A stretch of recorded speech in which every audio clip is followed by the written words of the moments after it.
Dyslexic Genius here. I'm back on the Victor spring barrels. In the last video, I showed you how to use heat, and I'm loath to use heat. You know, I don't want to heat things up. Something might go bad on you, but here I had to do it. And here, this is the middle one is a prime example. You see this grease here? This is all hardened petroleum jelly and graphite, which turns into cement. Well, all this was glued to the spring in here.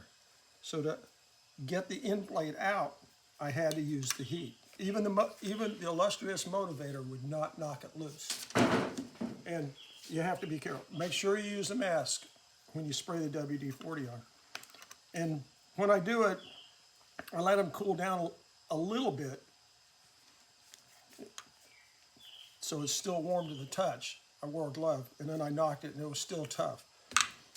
Question: why did you not mark these spring barrels?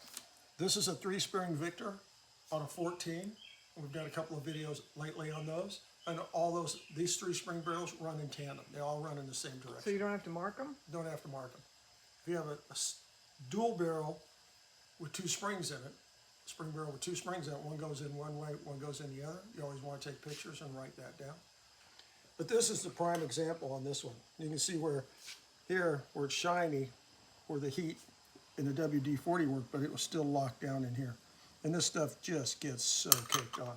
And then the other thing is, when you look at these spring barrels, and you see all this right here, like that, all this build up here. Yeah. You're going to tell me these have not been wound all the way? Yep, they haven't been wound up all the way. You always, on your phonographs, want to crank these things all the way up. And we're not going to do OCD thing, you go 1, 2, 3, 4. No, you just stand there and crank it. 3-spring motors, you're going to be there a while. That's why you have little kids. Hey, Johnny, you want to crank up my Victrola for me? It'd be a lot of fun. And that's my tip for the day.